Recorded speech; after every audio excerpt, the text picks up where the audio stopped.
So, good evening, everyone.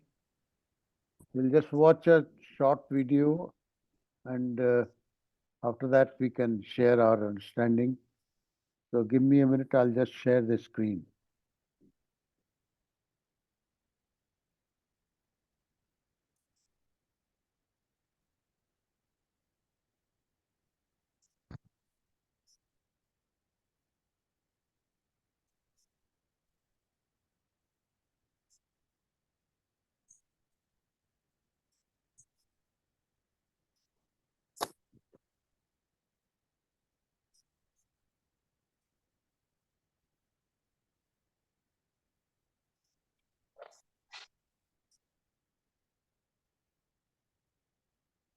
You're able to see the screen?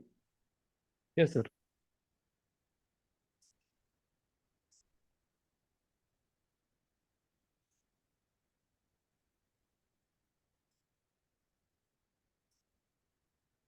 The Indian mind for centuries has probed into the nature of the self and of cosmos. In spite of this, today, it is completely materialistic. What has happened to that ancient wisdom of the mind?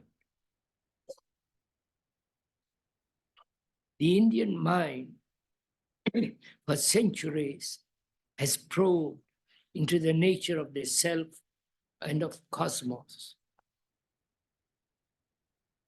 In spite of this, today it is completely materialistic. What has happened to that ancient wisdom of the mind? Shall we talk all this together?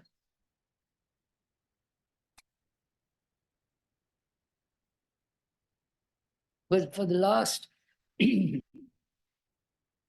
speaker has been every winter for the last 50 years coming to this country, traveling abroad, going all over the place. And one sees the decline, not only in Europe and America, but also especially, obviously, palpably, the decline in this country. The speaker has been asking various scholars, politicians, some scientists, and so on, what has happened, or what is the quality of Indian mind?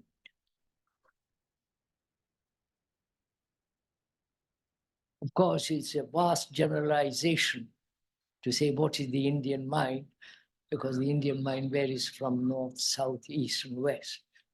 But assuming that it's inaccurate to put such a generalized question, but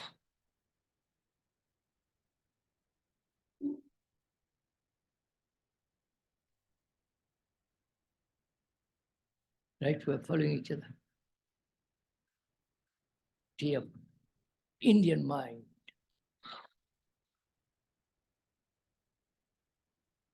Of course, it's a vast generalization to say what is the Indian mind, because the Indian mind varies from north, south, east, and west. But assuming that it's inaccurate to put such a generalized question, but knowing that, and probably it's incorrect to say what is the Indian mind.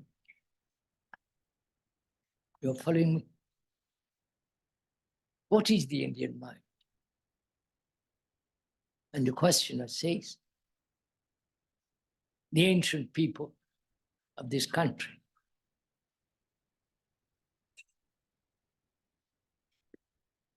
This country has exploded all over Asia at one time, historically. As Greece, ancient Greece exploded, waves all over the West.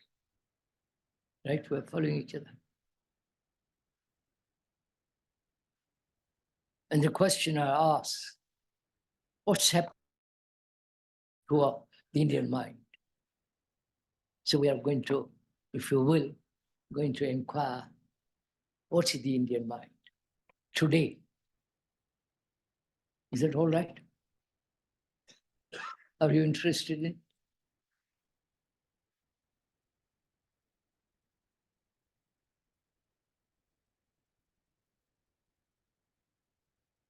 What actually is the Indian mind today? Not go back to the ancient world and be proud about it, or that we are very ancient race and all that kind of business. But actually, when you begin to investigate what's the Indian mind, knowing a generalization is always inaccurate, because you can't generalize the whole. What's the European mind, or the American mind, or the British mind? But if we begin to inquire into what is the, not only the human mind, humanity, the mind of humanity, but also to particularize that mind geographically as India, what is our mind?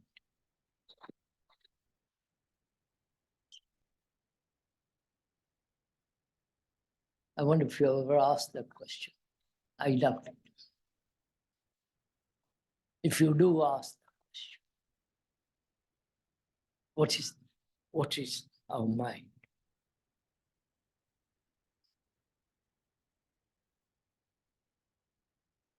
Is it materialistic?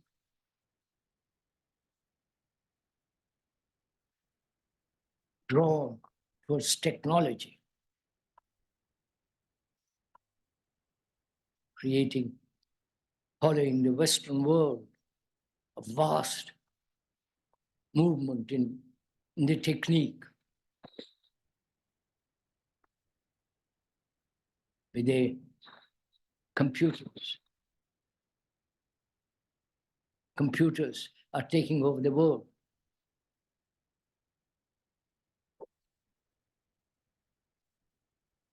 They outthink, outsolve all the technological problems, think much faster, has infinite memory. Right? Your computer is taking over the world. The speaker saw in a television in California, where the Japanese car makers, Honda, probably you've heard of the car. The workers were in white gloves, white apron, spotless. And there was a computer and a robot. The computer was telling the robot how to build a car. And the robot was screwing the nuts and polishing, doing everything that human beings generally do in building a car.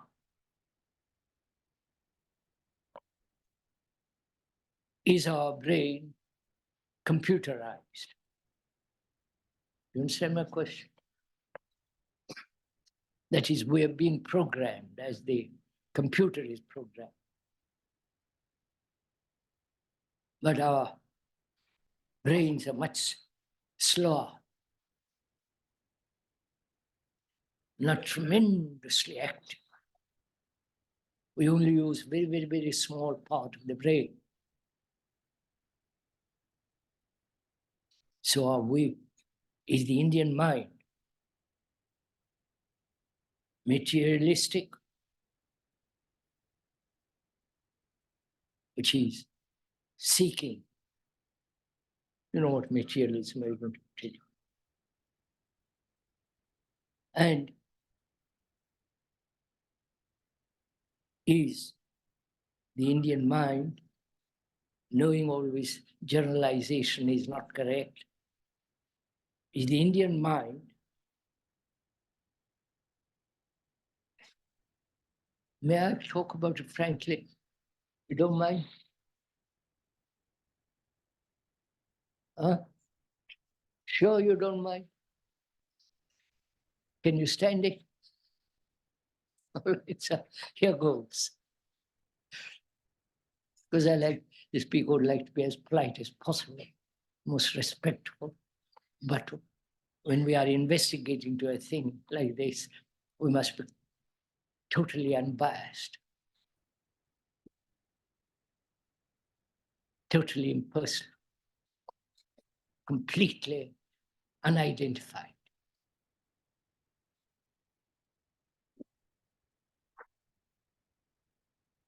The Indian mind, as one observes, is authoritarian bound. Right? It functions in a hierarchical movement. Right? It follows, it accepts authority. Ancient tradition, the authority of some ancient books, the authority of the guru, the authority of someone who says he knows he's illumined, blah, blah, and you follow. Right? Would this be correct?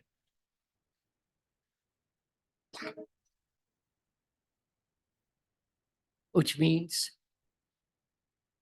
where there is authority, there is fear.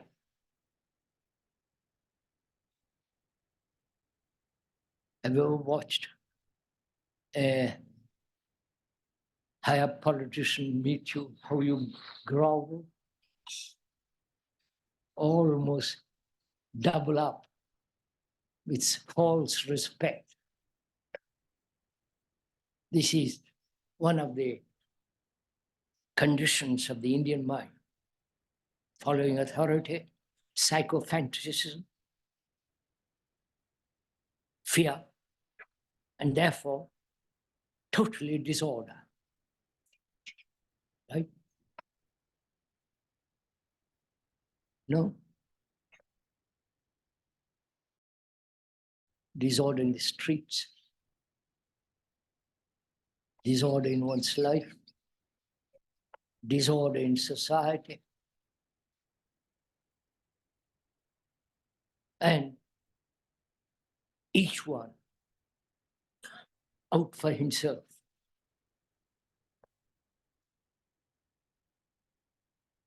Not that it does not happen, take place in Europe or America or even Russia. But it's more obvious in this country. Utter carelessness, total disregard.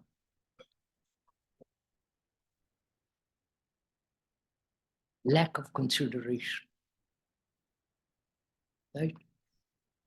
Would you accept all this? And the Indian mind is capable of absorbing every different kinds of philosophies, however much contradictory they are.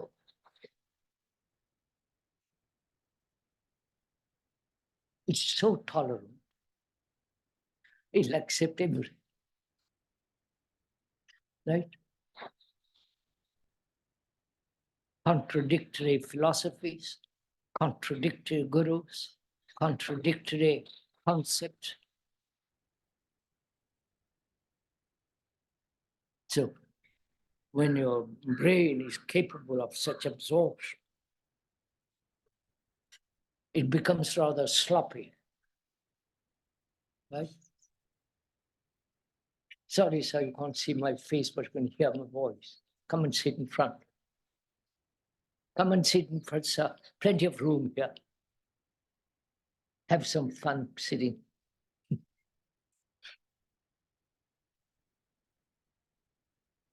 Come in, sir. Please come and look. You don't have to look around the corner.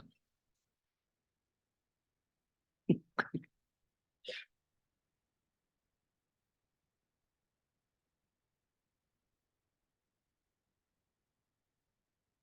hope you understand English.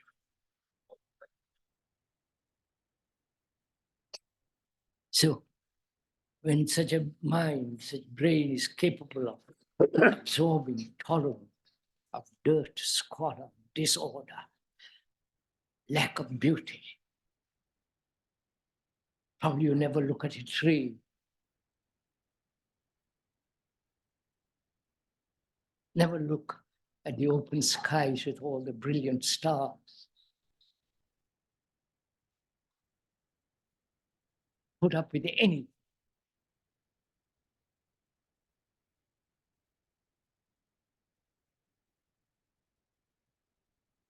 So such a mind is a very sloppy mind. It's not a mind that's active, live, seeing everything. So it's tradition bound.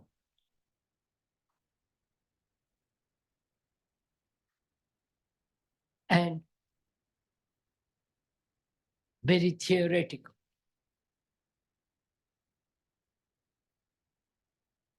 Very clever in analysis. That's why they're doing such excellent work in Europe and America.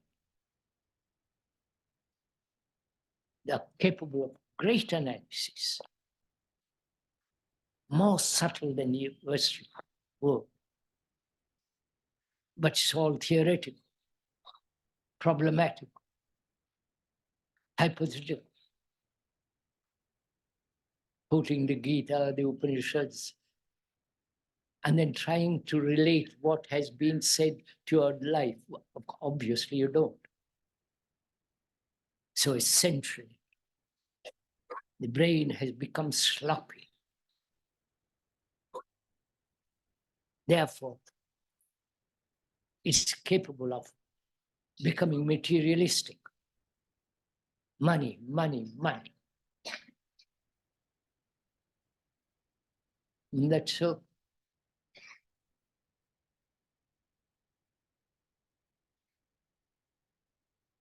Do look at it all, sirs. Don't accept the speaker's word and then refute it or argue against it, split hair about it, which you are doing now.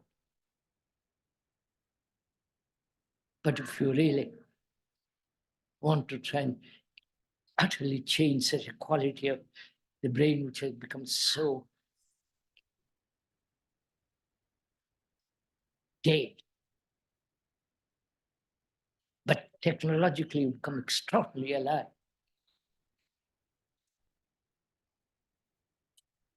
But in the psychological world, which is much more interesting,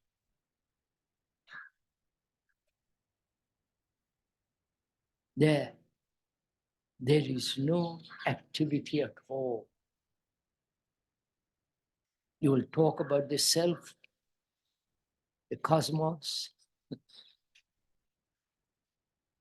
discuss very clearly and cleverly a sophisticated brain which has lived in theories. But when you come down to your relationship with other human beings, there is nothing at all. And one asks, may I go on? You don't mind? I don't care if you mind or don't mind. These are facts. And one asks, is there love at all? Love, not attachment, not personal pleasure in sex and so on. But is there love in this country?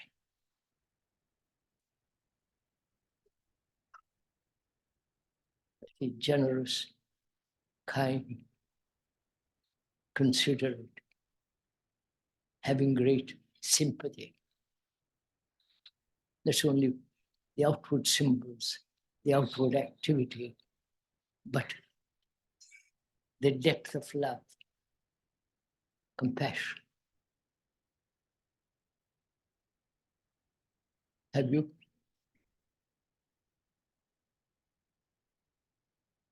Would, if you had such love, would there be war?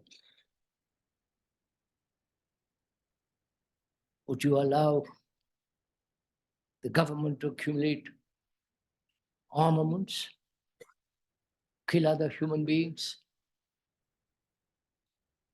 Inquire into all this, sir. Or we don't care what happens.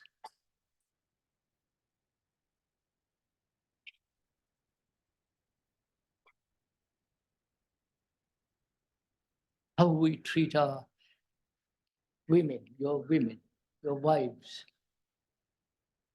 Have you ever gone into all this? The husband walks in front, the wife follows behind.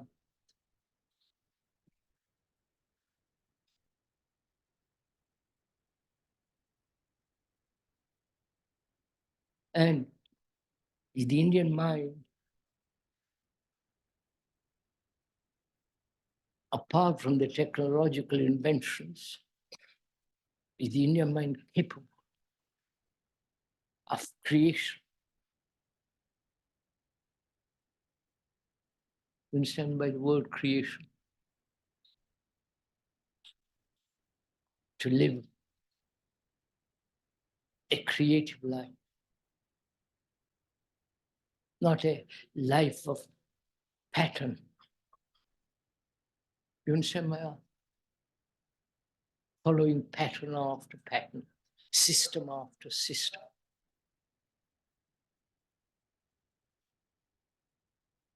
Therefore, gradually, the brain withers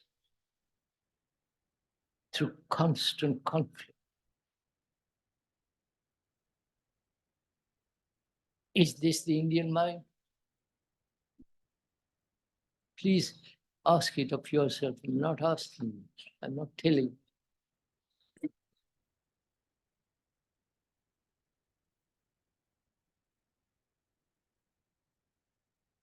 Is this the Indian mind that is so chaotic,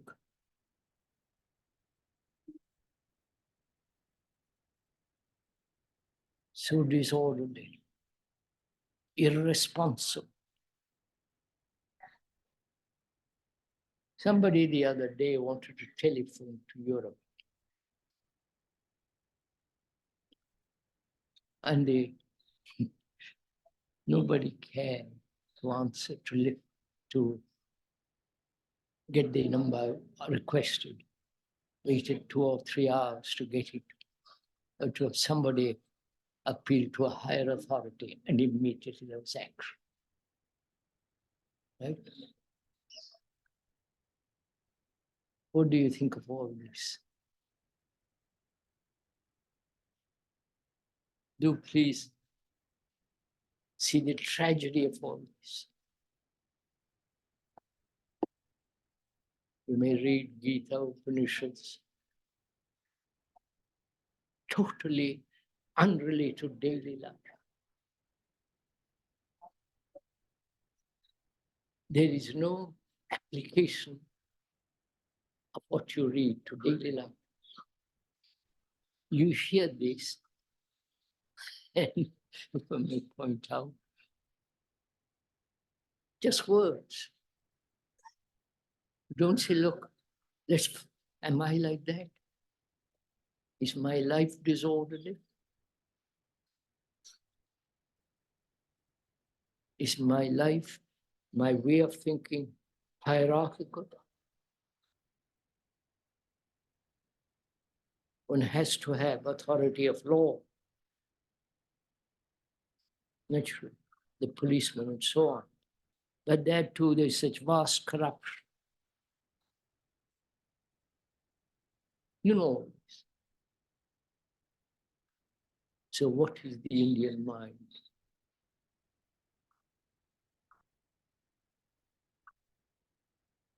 What's the French mind, the British mind?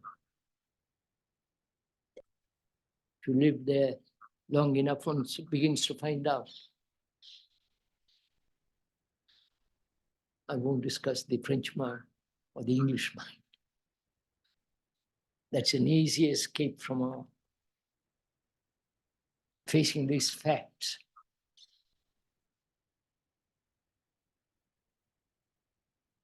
So what shall we do in an ancient race, 3,000 to 5,000 years of a certain culture wiped out overnight, right?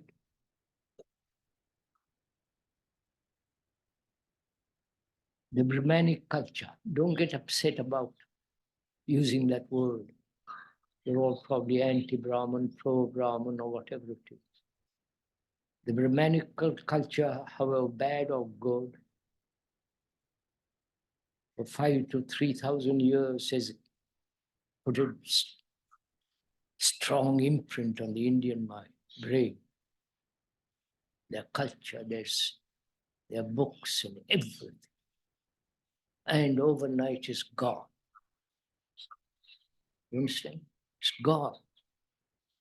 Why? You understand all that I'm talking about? Are you interested in this? You must ask this very serious question. Why, as a certain culture, lasting for thousands of years, which has had such strong imprint, strong impression on the human brain.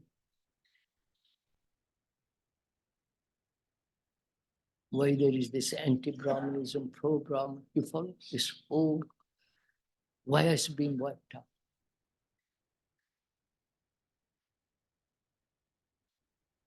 Now is the fashion in this country to smoke, to drink, to eat meat. Right, sir? I'm not pro or anti-Brahman, but I'm saying that these are the facts. And what's happened to that culture, whether it's good or bad. Was it just a veneer surface, like a coat that you put on and throw off?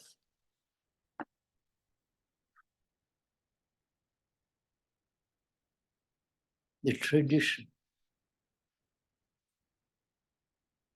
which is dead. Is this the Indian mind?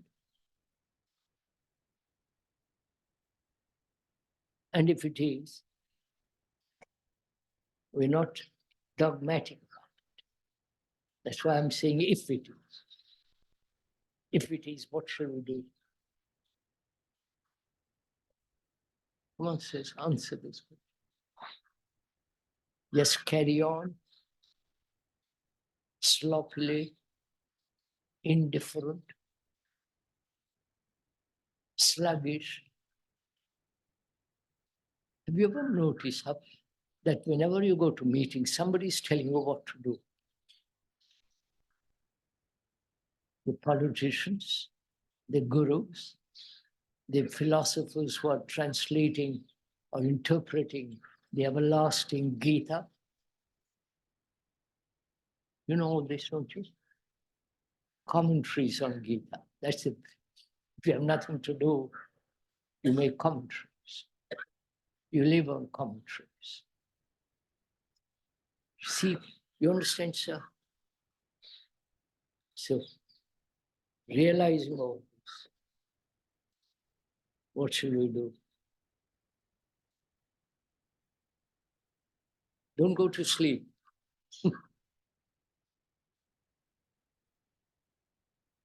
This is a question that you must answer. This is the crisis not wars or nuclear bombs. This is our crisis.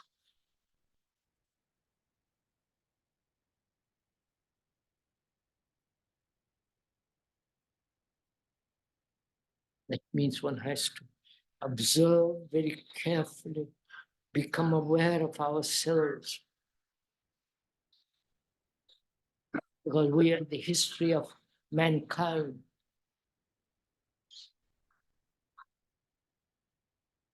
We are the story of mankind.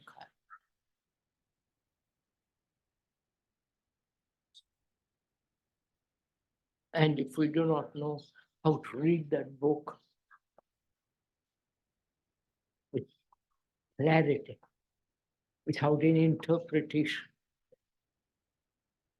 then we are going to destroy ourselves.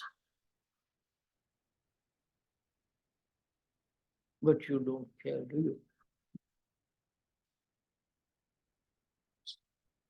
You'll have clever arguments against all the speaker has said. And thereby prevent yourself from doing anything. That's what I call a sloppy mind. A brain that is analytical, clever, very subtle, and can, in their analysis, they remain at that superficial theoretical level, which has nothing whatsoever to do with our daily life.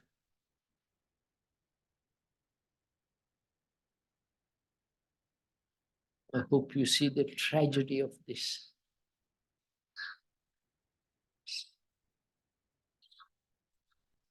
So is it possible to change radically?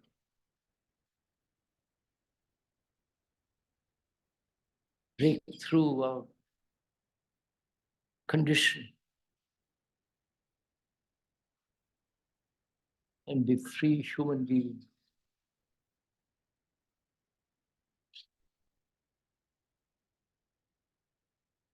Is that enough? Please, there is no sense of scolding about this. No sense of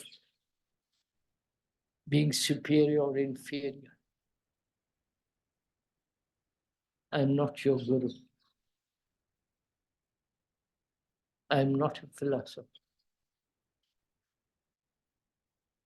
Each one of us has to be both the teacher and the disciple. The teacher who teaches and the disciple who is learning. Learning from life, not from books. There is no end to the making of books.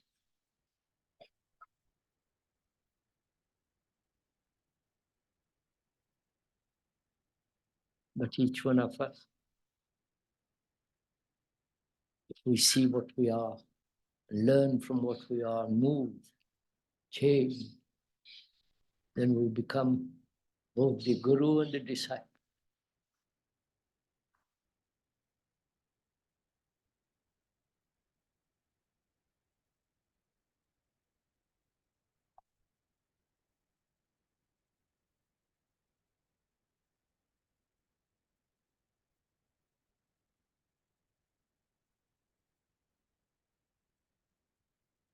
Yes, Dinesh ji. After Harshad sir. Okay, Harshad bhai, unmute yourself. Yes, I am not an expert on this subject. Krishnaji has observed a lot about Indian people, the Indian mind, because he was coming every year to India during winter time, and he used to meet many people. So he has mostly criticized the Indian mind. In the past, probably more people were interested in spiritual way of living, because it was not a very complicated world.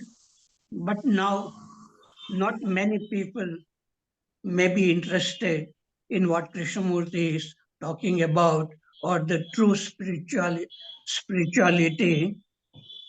We do see that thousands of lakhs of people, they go to the temples and they wait to get their turn, and sometimes there is a stampede and some people die.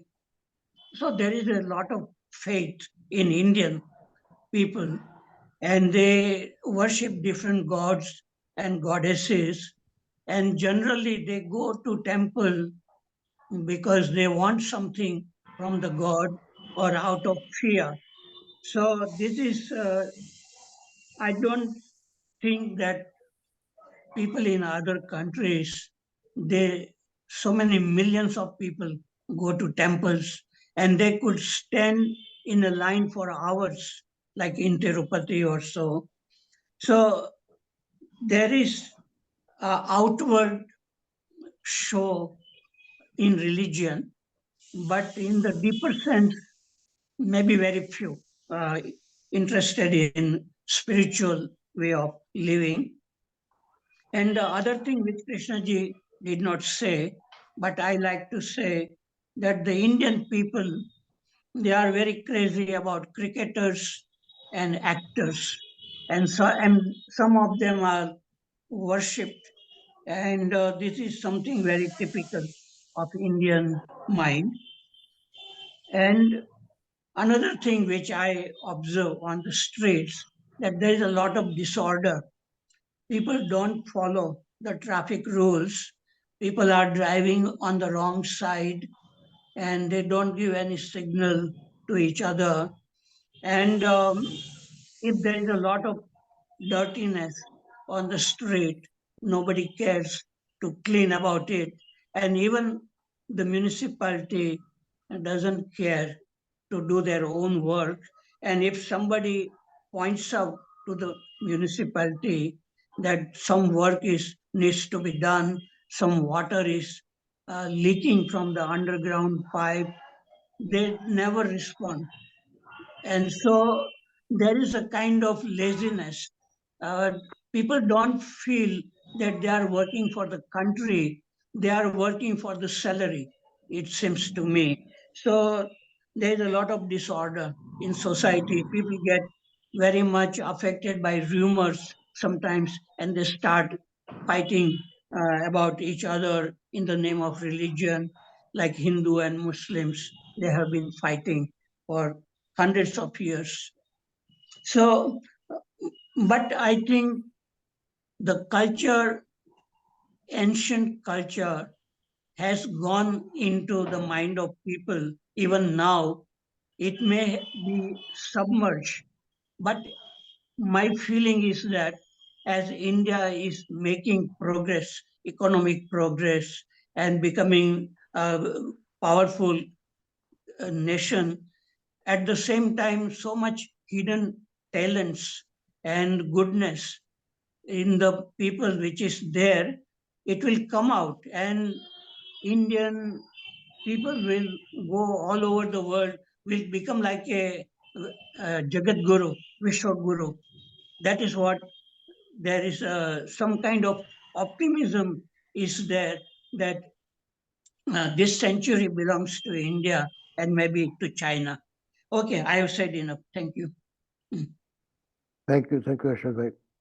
Yes, Dinesh ji. Are you able to hear my voice, sir? Today's topic is very interesting and at the same time difficult also.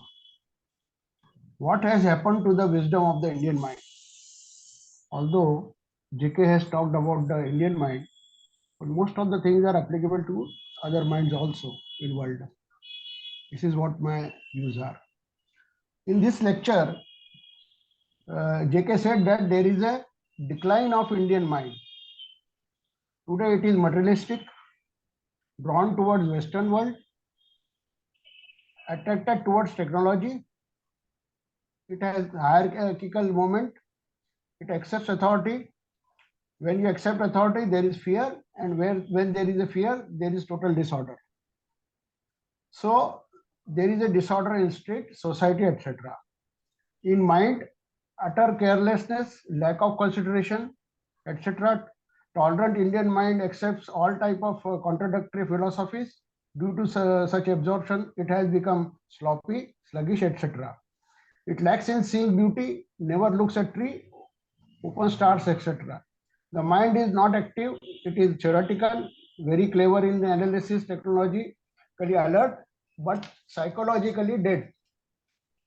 Poor relationship, there is a lack of love, sympathy, compassion, etc. It doesn't treat woman properly. It lives a life of pattern, not life of creation. It repeats Gita Upanishad, but only words, no application. Ancient mind was an exploring mind. How it is wiped out overnight? This is what the question then he has put. My views are, as Helena Blavatsky earlier said in Secret Doctrine, long back the mankind were having questions. What were the questions? Who am I? From where I have come? And why? Who is my creator, etc. But at some point of time in past, the direction of query has changed to what I am, what is my capability, what is my capacity, what can I do to make my life better. And the focus changes to the scientific development, exploitation of world resources, etc. And psychologically, the mind has started giving importance to the materialism. In due course of time, man has become more self-centered, and money has become everything. Morals and ethics have become secondary. Man has become less sensitive and more sentimental towards attachments. Earlier, the man was interested in God, truth, etc. Because of suffering, pain, curiosity, love for freedom, etc. But after the good development of allopathy and alternate medical sciences, the suffering and pain reduced. The direction of curiosity, passion has changed towards earning money. Money has been considered as power also. Now JK calls this disorder of mind. But for a common man, today this is the way for success.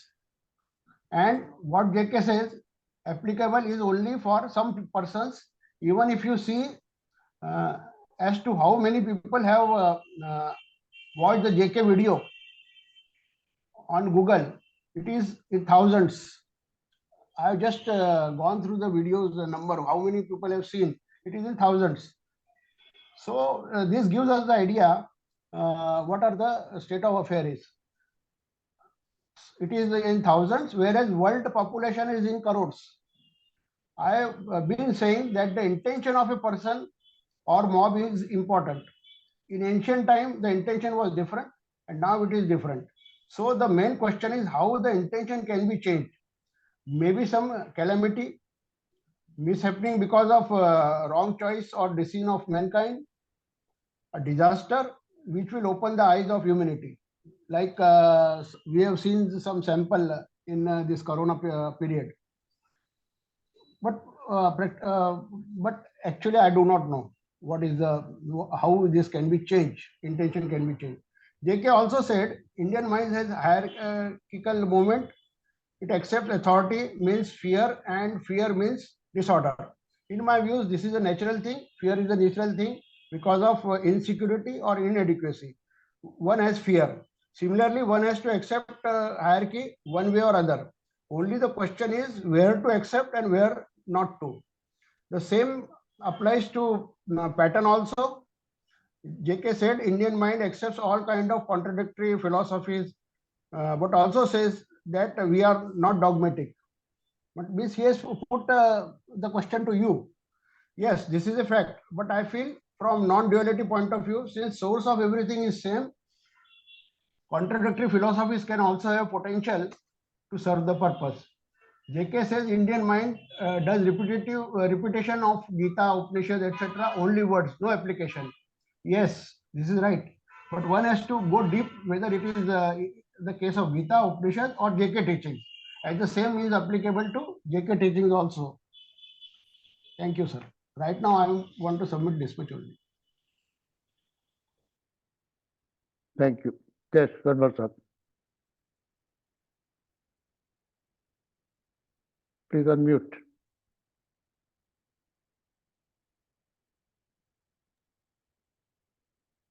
Good evening, friends.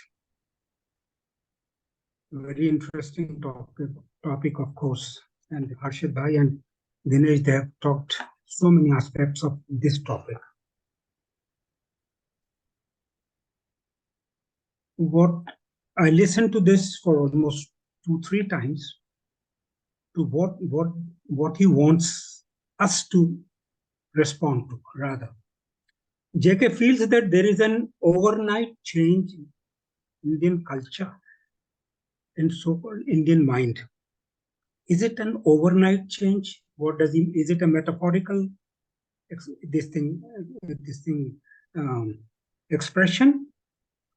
He's talking in Madras, where most of the people do understand English pretty well. But they are also very traditional people, traditional in various ways. So they have their own zones. So he's specifically talking to them. Probably he must have thought about these things. That there is a shift from that era to present day materialism total. We are comparing with an era when technology and industrialization was almost nil. To that, because nothing was that. Those gadgets that entangle humanity were not there at all. But then India, then another important point he said, India is a country of followers. Why? Why we will follow? Then exploitation, unequal distribution of money left the people impoverished physically as well as mentally. You see, who exploits greedy, sharp, clever, shrewd mind? So, if you want to, stories, Munshi Premchand stories, if you know what was the social environment of those years he might have seen or he might have talked about. So the Indian mind, has it really changed? That is the question. JK himself said a number of points that psychologically we have not changed. So that psychology was working at that moment also. I'm not saying about a handful of people who talked about self-realization or through whom Upanishad also was a period when the disciples used to sit with the Guru, Upanishad, in forests. So that was the period, even this thing was there.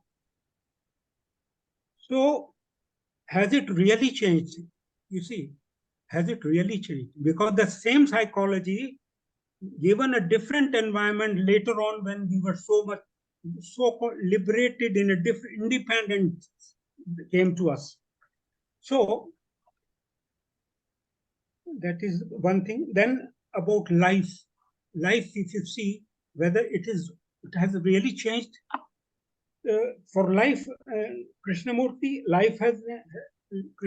says, life has no beginning and no end. It is both death and life. Withered leaf, and the withered leaf that is driven in the wind. Ultimately, he talks of love, concern, compassion, and concern for others, this to me, this could never be, this message could never reach certain people, and it would rather it reached only few people. They are by nature, they are loving.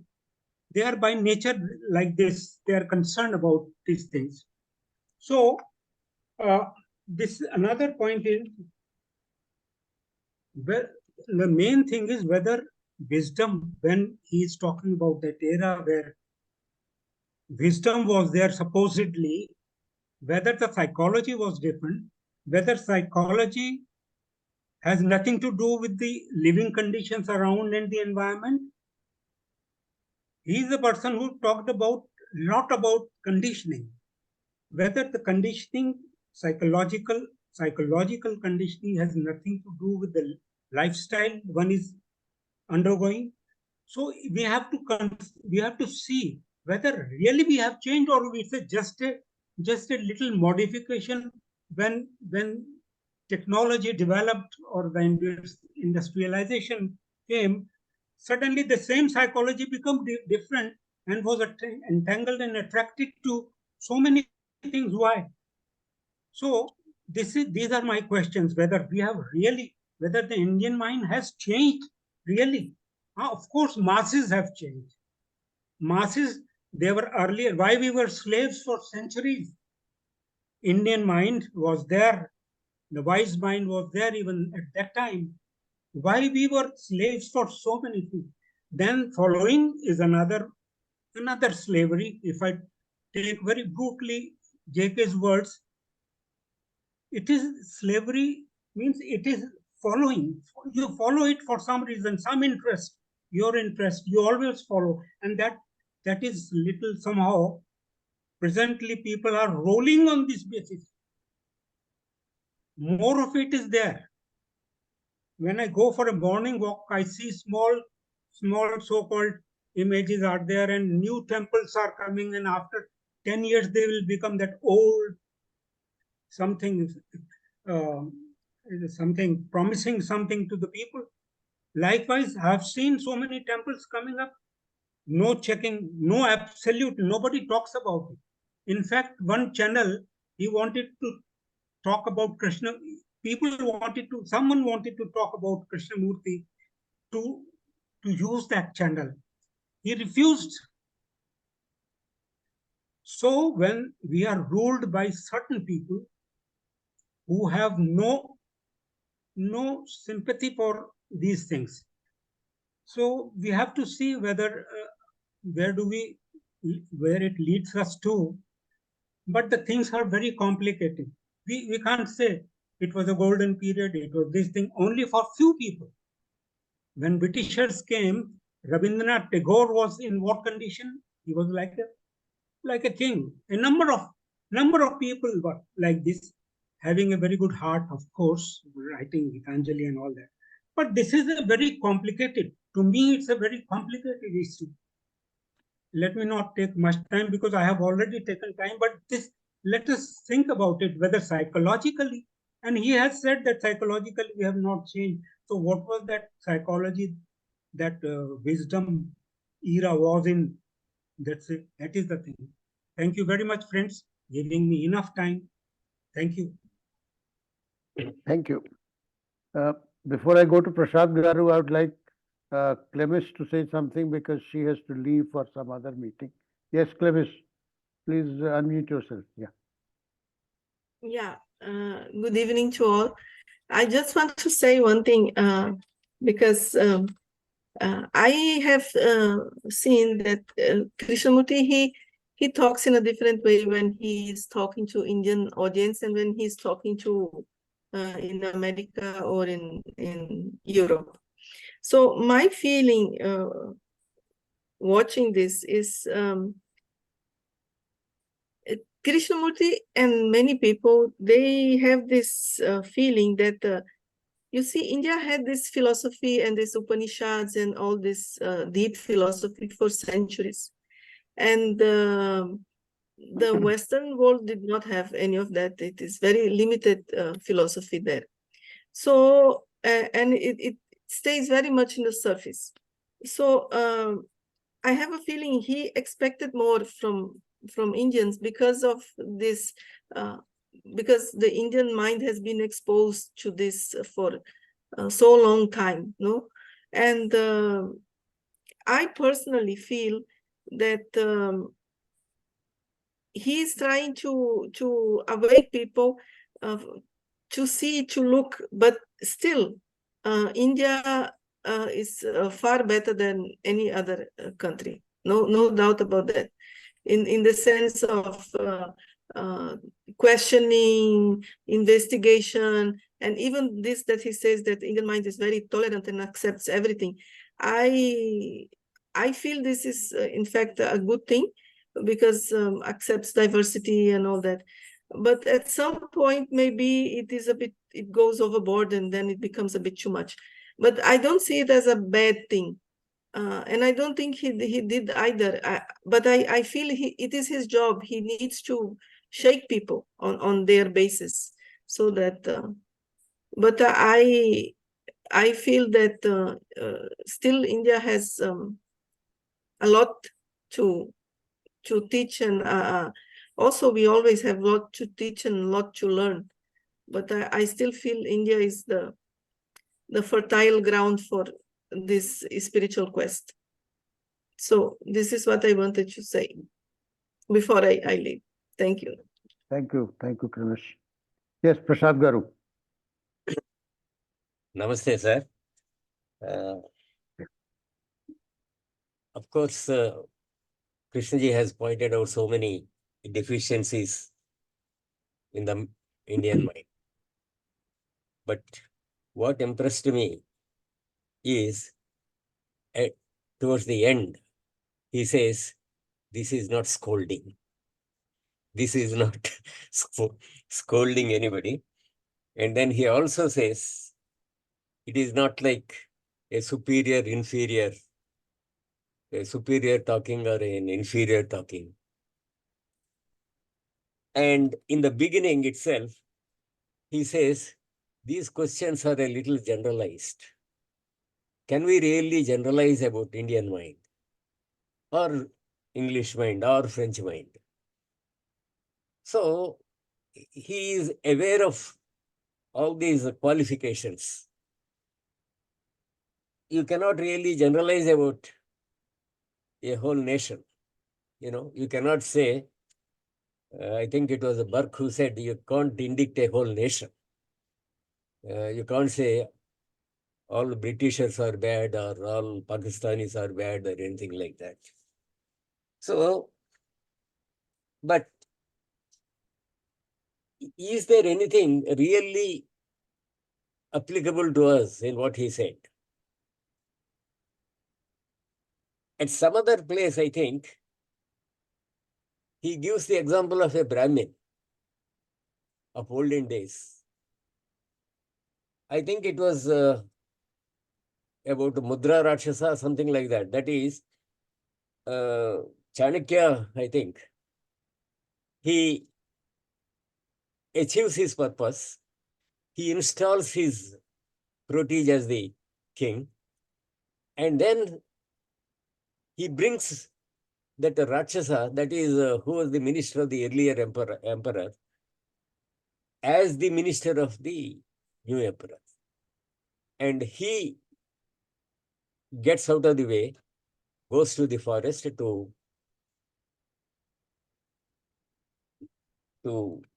make penance and all that. That is the sense of sacrifice a Brahmin should have or did have in the olden days. I am not really sure where this occurred, but I remember Krishnaji referred to some good Brahminical example in one of his talks somewhere. That is what is lacking today, either in the Brahmins or in the non-Brahmins. There is nobody who will forego his position of power to follow his spiritual quest. Spiritual quest is relegated to the last place these days. And that is what I think pains Krishnaji. And he has pointed out so many things about our mind. It is materialistic. It is in the name of tolerance. It accepts everything because we really have no will to protest even when we see some falsity. It is more out of carelessness. And the trouble with us is he has been talking for 60 years. We listen to him, but at the same time, we hang on to something else, which came from tradition. We cannot leave tradition. We absorb Krishnaji into our tradition. Whereas he has always said the first step is the last step, and freedom is in the beginning. And so long as you are tied to tradition, you are tethered like a cow to a post, to some tradition, you are not really free. And when he said all these things, that is what he said here. That is, we keep on quoting all these things from Upanishads and the Gita and all that, commentaries on Gita. What is this commentaries on Gita? Do you have to read commentaries on Upanishads or Gita or all these things? We cannot leave them, that is our problem. Even those who have heard Krishnaji for so many years, decades, they can't leave. That is it. And he said we function in a hierarchical fashion. We respect hierarchy. We respect power. We respect money. Compared to that, we don't respect the truth. We don't respect sacrifice or generosity and things like that. So, each one out for himself, he said. You see, we may not be worse than other countries. Other countries may be equally bad. He himself observed that. He said that is an easy escape from observing our faults, our deficiencies, where we are lagging, where we are really blameworthy or whatever. Utter carelessness, lack of consideration to others. These things are, if we don't really, he appreciated our analytical skills and all that. Without going into all those analytical skills and all that, if we really observe our own streets, our own life, are these things not very correct? In one of his talks in Delhi, he said, in the evening, he said, if you people get an invitation from Rashtrapati Bhavan for dinner, none of you will be here to hear me, he said. And is it not true, sir? It is so true. He will come last, after we have finished all our business, after we have attended on our ministers and our bosses and all that, and then we go to Krishnaji. So these are basic facts. We must have the honesty, the courage to accept our faults, our qualities. And the problem is the world cannot be changed. we may talk about Indian mind, but Indian mind cannot be changed. Only an individual, an Indian can be changed. You cannot change the entire nation. You can change only in a few individuals here and there. It hurts when even those individuals are scarce to find. After 60 years of talks, he said, nobody has understood me. And we should accept that. Yes, we have not really understood him. And he repeats money, money, money. We are all after money. Yes.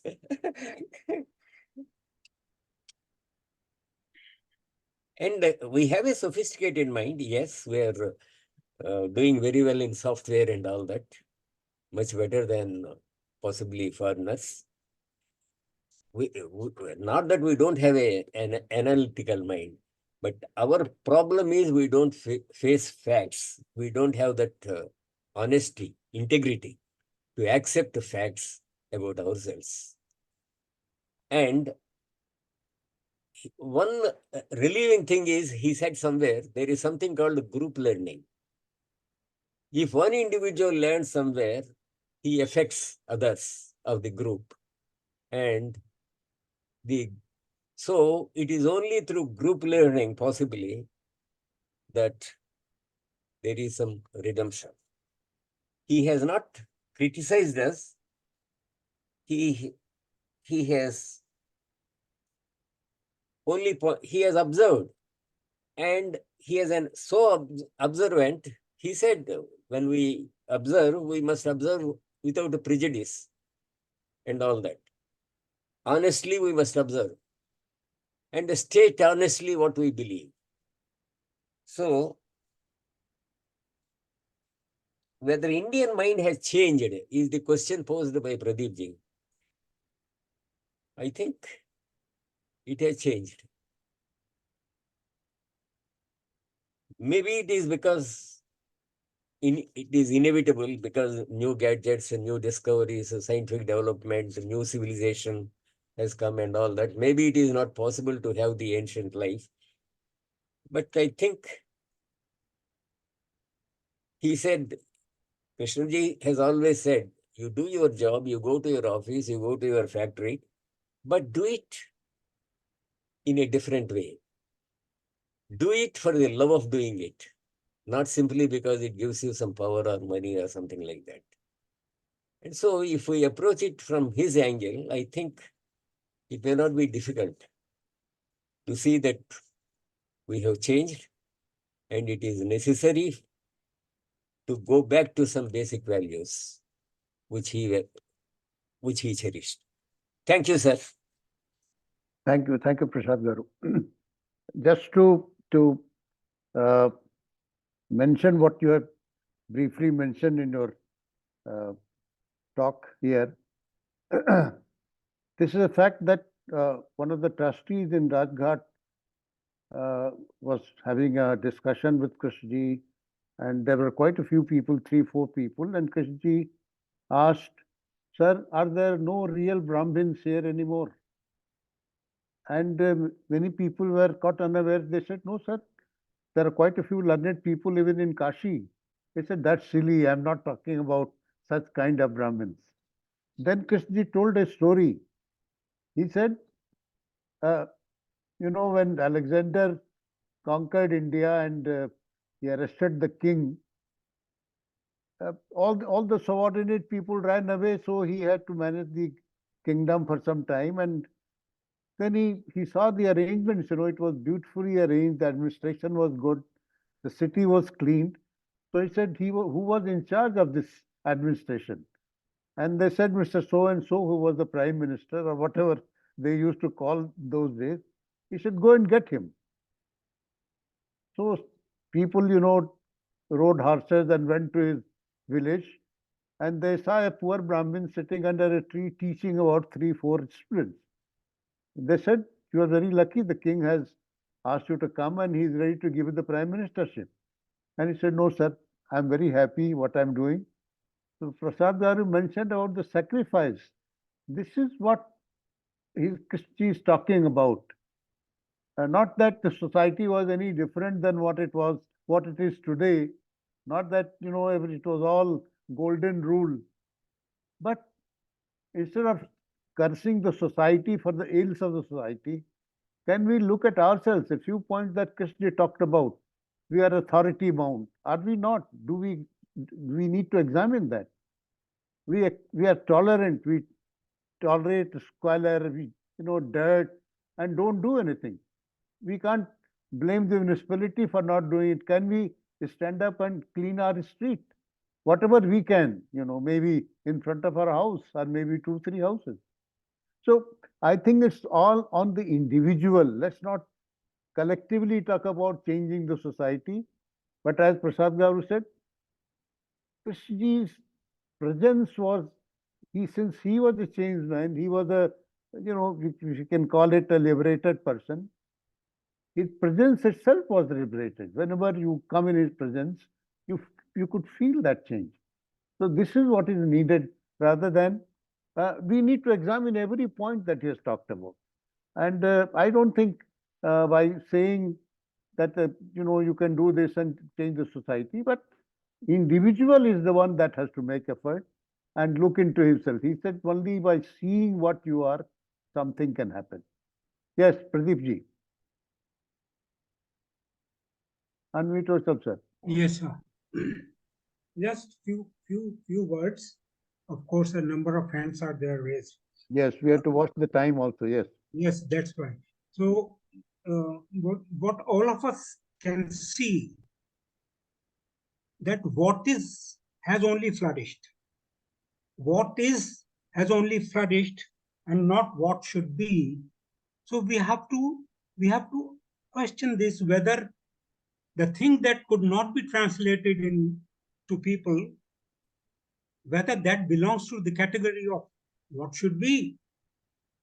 And as Harshad has number of times said, that only few people can see it, only few people are interested in all this thing. So this, what should be, is the real problem that is there associated with. That's why what is and what is will always flourish. So we have to see what is in whether, of course, individuals, if they see honestly in themselves, tremendous improvement can be there. It was already there centuries back, also in some strikes and some Upanishad people. This thing was already there. Even today, only handful of people, they gather, and some to get entertainment. Some people with the idea of discussing what they have in their mind. So only very few people can be transformed or may be transformed. But I personally feel that what he says is 101% true. If you are honest, if you want to really enjoy this life, then what he says is you don't lose anything in living the life he's describing, because he has enjoyed it in his own way. And he wanted to share it with others. So this money, very interestingly, Prasad Bhai said this thing, this money, very interesting. There is a very old American cartoon where the character is there, Scrooge. So he used the same thing, money. That some people are like that. Most of the people are like that because the market is flourishing. Thank you very much. Others are there. Thank you. Thank you. That's Harshad Bhai. Yes, I want to say that we cannot understand Krishnamurti. Nobody can understand. Even we cannot understand you or Pradeep ji or Dinesh ji or anything, because every human being is changing very fast. And to understand Krishnamurti is not, we have to understand ourselves, what is happening within you, and whether we can look at our own weaknesses and really see exactly as it is. what is happening within us. That is what, and other thing, what Krishnaji himself said, that something unique about India, Indian people, is that even poor people smile in India. So poor people, they are not very violent.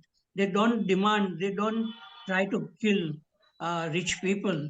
Whether in other countries, poor people become very violent. Because in India, we have accepted this karma theory.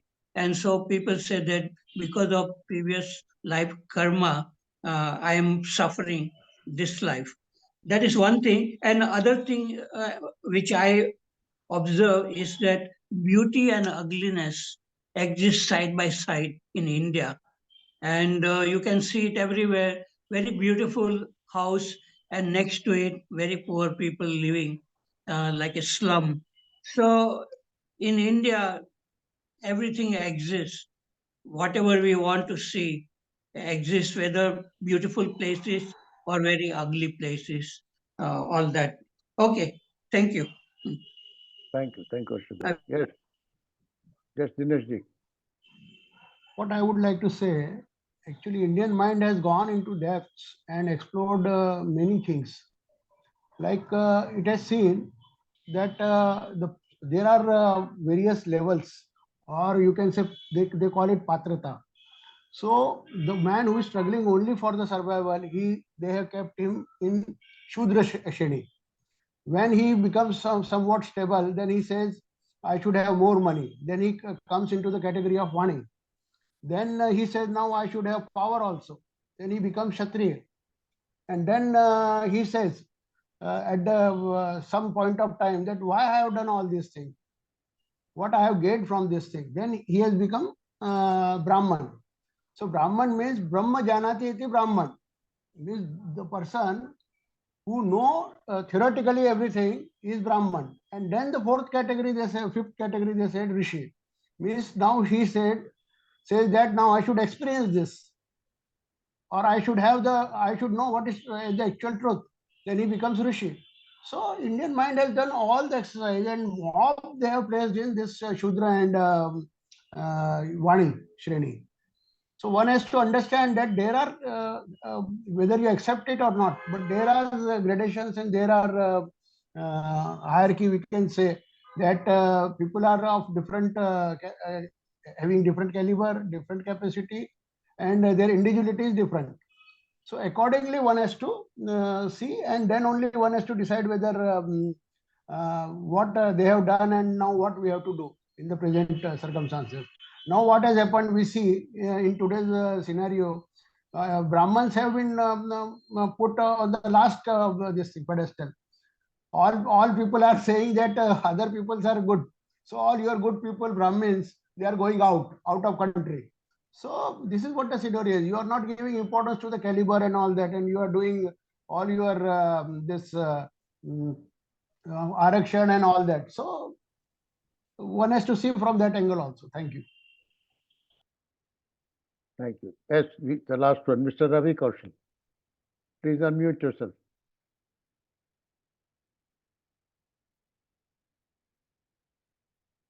Unmute. Hello. Hello. Yes. Yes, sir. Am I audible, sir? Yes, yes, you are. Yes, sir.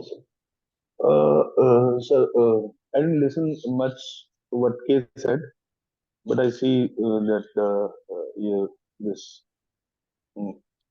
this Indian mind, wisdom of Indian mind. I see that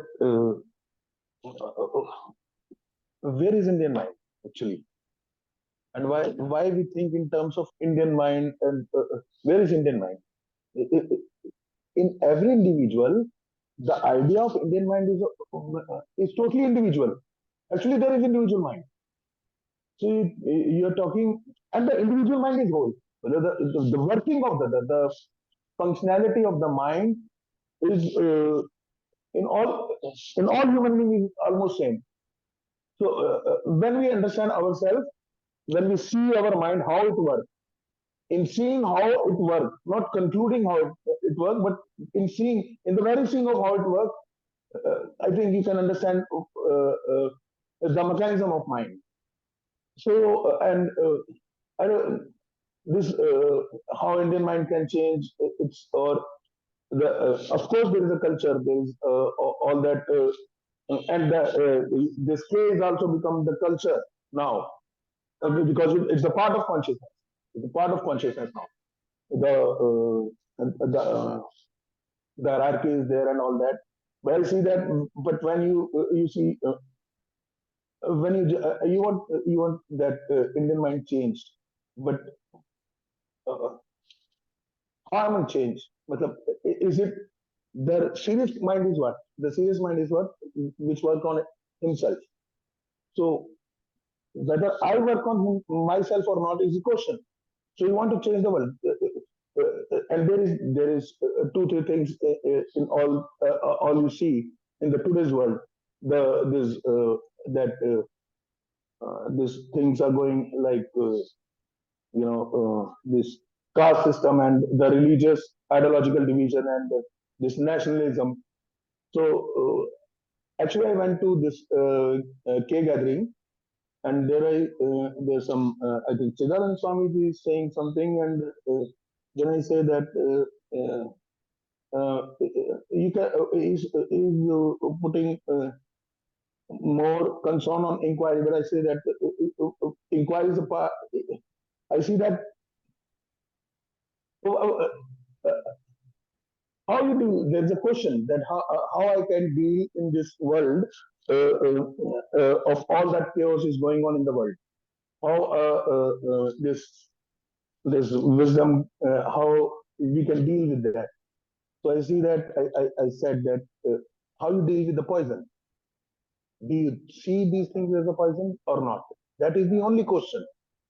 All these the war between Ukraine and all that going on, because we don't see the evils. There's two evils which Krishnamurti always talked on: this nationalism and this your division of religious division ideology. Do you see that as a poison? That is the only question.